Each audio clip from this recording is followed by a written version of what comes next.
If you ask most Americans how long it takes for 100,000 to become 1 million, the answers come fast. And they're almost always wrong. Some say 10 years, some say 15, some say it depends on the market. But here's the brutal truth. Most people don't want to hear. For the majority of investors, $100 never becomes 1 million at all. Not because they didn't work hard, not because they didn't save, but because they misunderstood time. See, Wall Street loves to talk about returns. 6%, 8%, 10%. Nice, clean numbers that sound reassuring. What they don't talk about is how long you must endure boredom, doubt, fear, and temptation for those numbers to actually matter. Let me ask you something uncomfortable. If I told you that even at a solid 8% return, it takes over 30 years for $100 to quietly turn into $1 million, would you still feel confident about your retirement timeline? Because that's where the math leads. And the math doesn't care about your optimism. This is the part no one shows you on a chart. The decades where nothing seems to happen. The years where your account grows slowly enough to feel pointless, yet dangerously fast enough to make mistakes catastrophic. Most people quit during this phase. They chase something faster. They get clever. They try to outsmart time. And that's exactly when compounding breaks. Charlie Munger once said that the big money is not in the buying or the selling, but in the waiting. What he didn't say out loud is that waiting is psychologically brutal, because waiting means watching others get rich quicker. Waiting means staying invested during crashes. Waiting means resisting the urge to do something when doing nothing is the smartest move. In the next few minutes, I'm not going to hype you up with shortcuts. I'm not going to promise you freedom by next decade. Instead, I'm going to show you the exact timelines, the real math, and the hidden traps that determine whether 100,000 ever becomes 1 million or quietly dies along the way. And by the end of this video, you'll know something most investors never fully accept. Building wealth isn't hard, because the math is complex. It's hard because time tells the truth about who you really are. To understand why this conversation matters so much right now, we need to anchor it to someone who actually lived through multiple market cycles, not just talked about them. Charlie Munger didn't build wealth by chasing trends. He built it by surviving long enough for compounding to work. Born in 1924, Munger lived through the Great Depression, World War II, stagflation in the 1970s, the dot-com bubble, the financial crisis of 2008, and the chaos of modern markets. He saw what really happens to people who think they understand investing, and what happens to those who actually do. And here's what makes his perspective painfully relevant today. Americans between 35 and 65 are more anxious about money than at any point in recent history. Retirement feels closer, but less certain. Pensions are gone. Social Security feels shaky. Inflation quietly eats purchasing power, and market headlines swing between euphoria and panic every few months. Many people in this age group did the right things. They saved. They contributed to a 401k. They avoided obvious disasters. Yet a haunting question lingers in the background. Is it enough? That's where the 100,000 milestone becomes emotionally loaded. For many Americans, 100K isn't just a number. It represents discipline, years of restraint, proof that they're not irresponsible. And somewhere along the way, an assumption sneaks in, usually unspoken. If I've reached 100,000, the hard part is over. Charlie Munger would strongly disagree. He repeatedly warned that the most dangerous phase of investing is after early success, when people confuse progress with inevitability, because this is the moment when expectations detach from reality. People hear phrases like the market averages 10%. They extrapolate. They imagine straight lines instead of messy decades. What they fail to see is that time is not evenly distributed in compounding. The first 10 to 15 years feel slow, almost insulting. The last 10 years do most of the heavy lifting. But here's the cruel twist. Most financial stress happens before compounding becomes powerful. Medical costs, college tuition, career instability, market crashes that arrive right when confidence is highest. This is why so many portfolios stall between 200K and 400K and never recover their momentum. Munger's core warning was simple but uncomfortable. You don't need brilliance to succeed in investing, but you do need emotional endurance. And endurance is exactly what modern investors are trained not to have. Apps refresh every second. Media amplifies fear. Everyone else's success is constantly visible. So when we ask, how long does it really take for 100,000 to become 1 million? We're not asking a math question. We're asking a behavioral question, a psychological one, a life planning one. And unless you understand the foundation beneath that number, the timeline will always betray you. If there is one foundational principle that determines whether 100,000 ever becomes 1 million. It is not intelligence. It is not stock picking. It is not even discipline in the way most people define it. The foundation is this: compound interest only works if you give it uninterrupted time and protect it from stupidity. Charlie Munger was brutally clear about this. He often said that investing success comes more from avoiding big mistakes than from making brilliant moves. In his words, the first rule of compounding is to never interrupt it unnecessarily. Most people nod when they hear that. Very few actually live it. Let's slow this down and look at the math, because the numbers reveal why patience is not optional. Take a clean, boring example. You start with 100,000. You earn a realistic, long-term return of 8%. You do absolutely nothing fancy. No additions, no withdrawals. After 10 years, your 100,000 becomes roughly 216,000. That's it. Not life-changing. Not exciting. Certainly not what social media promised. After 20 years, that same 100,000 grows to about 400,000.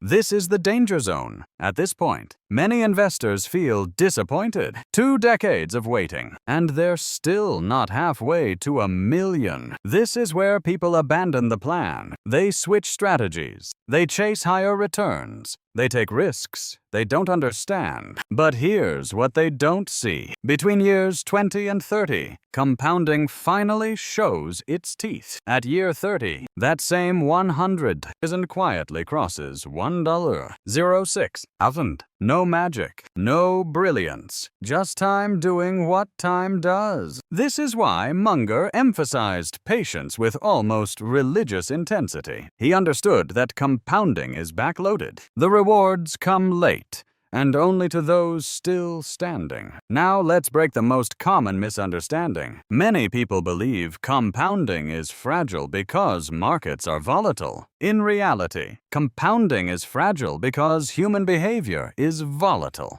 A single major mistake can destroy decades of progress. Selling during a panic, leveraging at the wrong time, chasing returns after a hot streak, abandoning a sound plan because it feels boring. Munger called these stupidity risks, and he believed they mattered far more than market risk. Let's look at a simple comparison. Investor A earns a steady 8% for 30 years without interruption. Investor B earns a higher average return, say 10%, but panics twice and misses 2 major recovery years. Investor A ends up wealthier. Why? Because time in the market beats theoretical returns that exist only on paper. This is the part most charts hide. They assume perfect behavior, perfect patience, Perfect emotional control. Real life is not perfect. And that's why Munger structured his philosophy around simplicity. Few decisions, high conviction, long holding periods. He wasn't trying to be smart every year. He was trying to be not stupid for 40 years. Another misconception is that patience means passivity. It doesn't.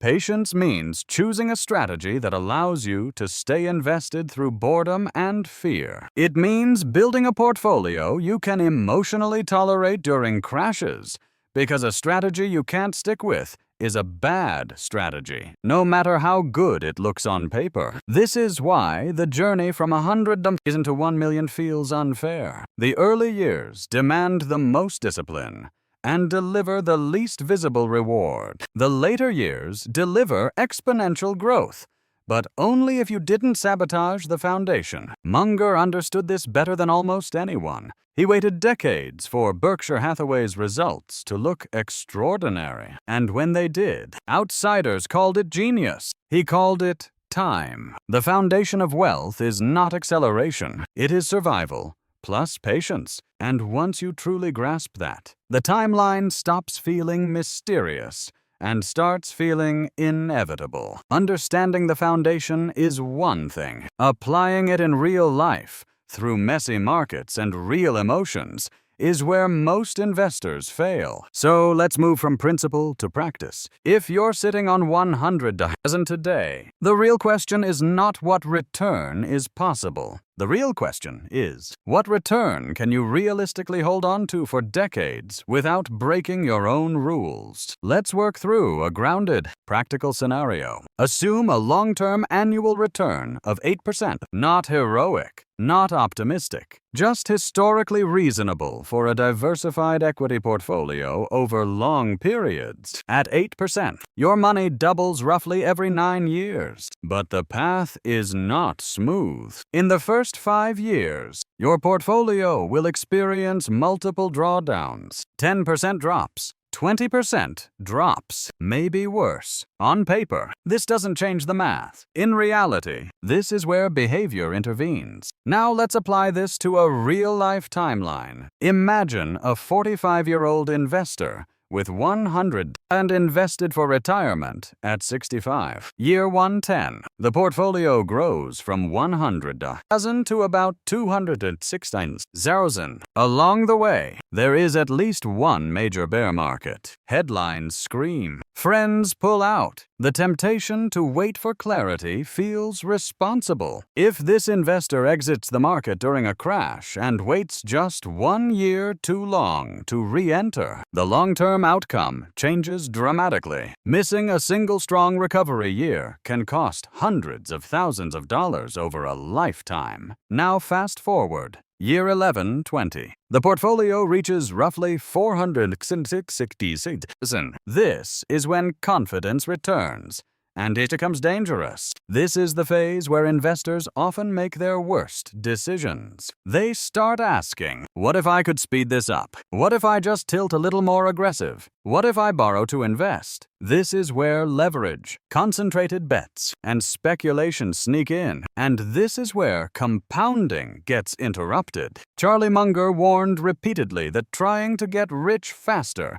is the surest way to stay poor. He understood that accelerating returns usually increases the probability of ruin. Let's compare two paths. Path 1, steady 8%, no interruptions, no heroics. Path 2, aggressive strategy that averages higher returns, but includes 150% loss. To recover from a 50% loss, you need a 100% gain just to get back to even. Time is lost. Confidence is shattered. Most people never fully recover emotionally, even if the numbers eventually do. This is why application matters more than theory. A portfolio that earns 7-8% consistently and that you can stick with through bad years will almost always outperform a better portfolio that you abandon at the wrong time. Now let's address a common mistake that feels responsible but isn't. Many investors reduce risk dramatically as soon as their portfolio reaches a certain size,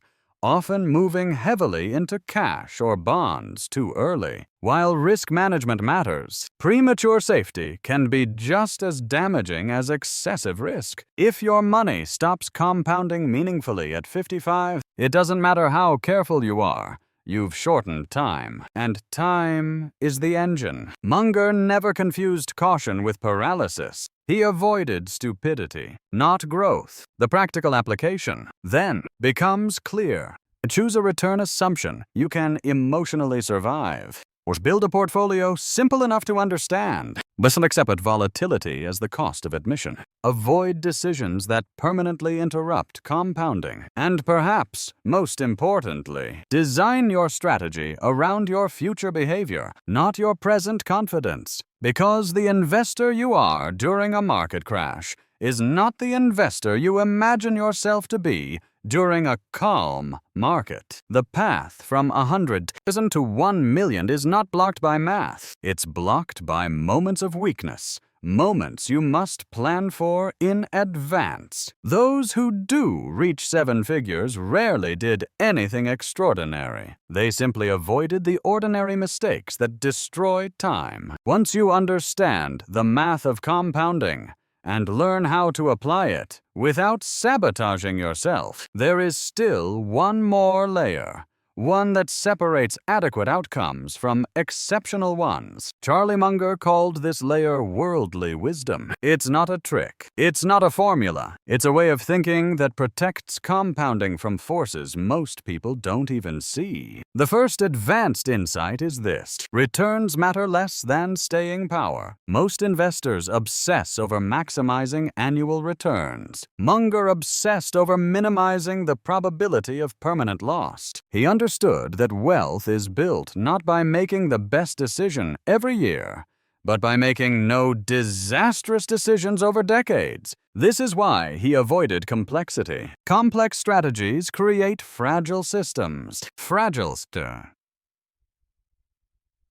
systems break under stress, and stress always arrives when it's least convenient. Munger famously avoided leverage. He avoided derivatives he didn't fully understand. He avoided environments where one mistake could erase years of discipline. This wasn't conservatism. It was risk asymmetry awareness. A 10% gain improves your life slightly. A 50% loss changes your life permanently. The second insight is counterintuitive. The biggest enemy of compounding is success.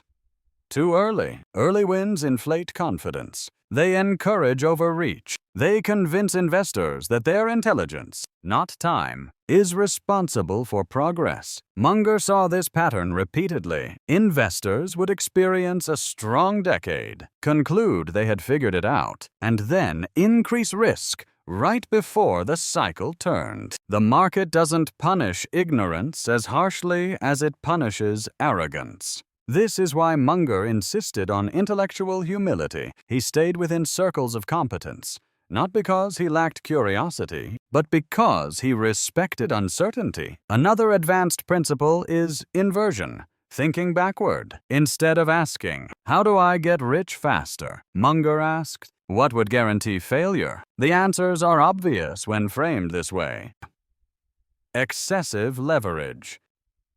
Emotional trading. Overconfidence after success, ignoring valuation, chasing what recently worked. Avoiding these behaviors doesn't make headlines, but it preserves time. Munger once said that he was successful not because he was brilliant, but because he was consistently less stupid than others. That statement contains more truth than most investing books. There's also a subtle but powerful insight about psychological independence. Most investors are influenced by what others are doing. Even if they deny it, they feel pressure to act when others act, to explain themselves, to justify patience. Munger rejected this entirely. He was comfortable looking wrong for long periods. He knew that compounding requires social discomfort. You will underperform during speculative booms. You will look outdated. You will feel isolated. And then, quietly, time will shift the outcome. The final advanced insight is about identity. Munger didn't see himself as someone trying to make money.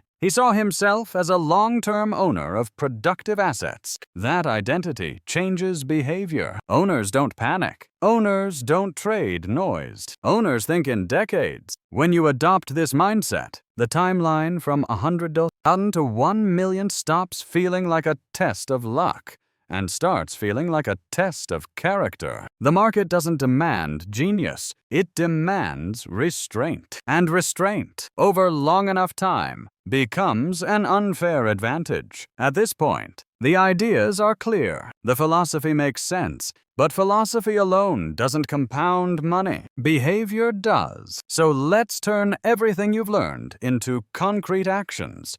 Things you can actually do starting tomorrow. The first step is to define your personal compounding runway. Ask yourself 2 honest questions. How many years can this money realistically stay invested? And how much volatility can I emotionally tolerate without interfering? If your answer is less than 15 years, your strategy must prioritize survival over growth. If it's 20 years or more, time becomes your most powerful ally, but only if you don't interrupt it. The second step is to set a return expectation you can live with, not brag about. Many investors intellectually accept 7 to 8% returns, but emotionally expect more. That mismatch creates frustration, and frustration leads to bad decisions. Write down your assumed return. Treat it as a contract with yourself. This anchors expectations during inevitable slow periods. The third step is to simplify your portfolio until it becomes boring. Complexity feels sophisticated, but it increases the chance of mistakes. Munger believed that a handful of well-understood assets held for long periods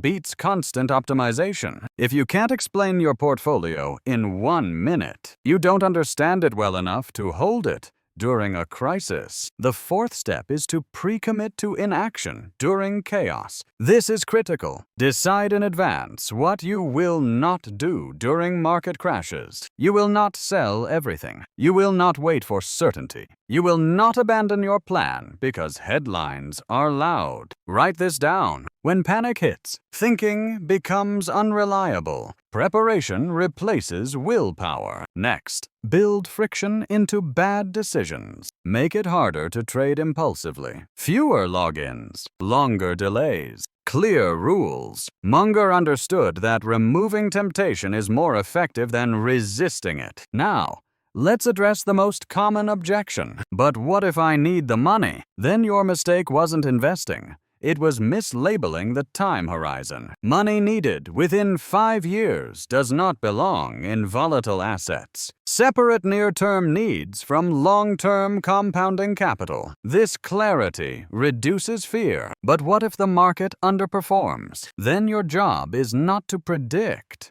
It's to endure. Underperformance doesn't break compounding. Abandonment does. Finally, adopt one habit that Munger quietly practiced. Periodic inactivity. Not constant monitoring. Not daily analysis. Scheduled check-ins, once or twice a year. Wealth grows best when it's ignored. The path from 100,000 to 1 million is not heroic. It's procedural. Set the runway. Choose survivable returns. Simplify. Pre-commit. Remove temptation. Do these consistently, and time will do the rest. Step back for a moment and look at the full arc of what we've covered, because the real lesson here is bigger than turning 100,000 into 1 million. At its core, compounding is not a financial concept. It's a life concept. It rewards consistency over intensity, patience over urgency, restraint over cleverness. That's why so many intelligent, hardworking people never reach the outcome they mathematically should. The obstacle isn't information, it's alignment between expectations, behavior, and time. Charlie Munger understood this deeply. He saw wealth as a byproduct of correct living, not frantic optimization. He didn't rush, because he didn't need to prove anything to the market. He let decades do the heavy lifting. For Americans approaching midlife or retirement, this perspective is grounding. You don't need to win every year. You don't need to beat the market. You don't need to predict the next crisis. You need a strategy that allows you to sleep at night and stay invested through the seasons of life that inevitably test you. Because the goal isn't just a bigger account balance. The goal is financial safety without constant anxiety. The goal is options in your later years. The goal is freedom from panic decisions when time is no longer flexible. When you see the timeline clearly, something subtle shifts. 30 years no longer feels like a prison sentence. It feels like a partnership with time on your side. Munger once said that a lot of people are trying to get rich too fast because they're not really thinking about how they want to live. He believed that wealth should reduce stress, not amplify it. That's the deeper promise of compounding done right. It doesn't shout. It doesn't impress strangers. It quietly builds a margin of safety, financially and psychologically. And when you finally reach the point where the numbers look impressive, you'll realize something ironic. The piece mattered more than the million. If this video changed the way you think about time, patience, and wealth, even a little, then it's already doing its job. Because the most valuable shift in investing doesn't happen in your portfolio. It happens in your expectations. If you're someone who wants to build wealth without hype, without shortcuts, and without constant anxiety, then this channel is for you. We focus on clear thinking, long-term discipline, and lessons drawn from people like Charlie Munger. Ideas that actually survive real life. If you haven't already, take a moment to subscribe, not for daily noise, but for steady guidance you can come back to when markets get loud. If you want to go deeper, I recommend watching the next video on your screen. It breaks down what happens when investors try to speed up compounding and why that instinct quietly destroys returns over time. It connects directly to what we discussed today. Now I'd like to hear from you. At what age did you first reach or expect to reach your first 100,000? And knowing what you know now, would you change anything about how you invest today? Leave a comment. I read them, and they often shape future videos. Because building wealth isn't about being perfect. It's about learning faster and making fewer irreversible mistakes. Thanks for watching. And remember, time is either your greatest ally or your most honest teacher.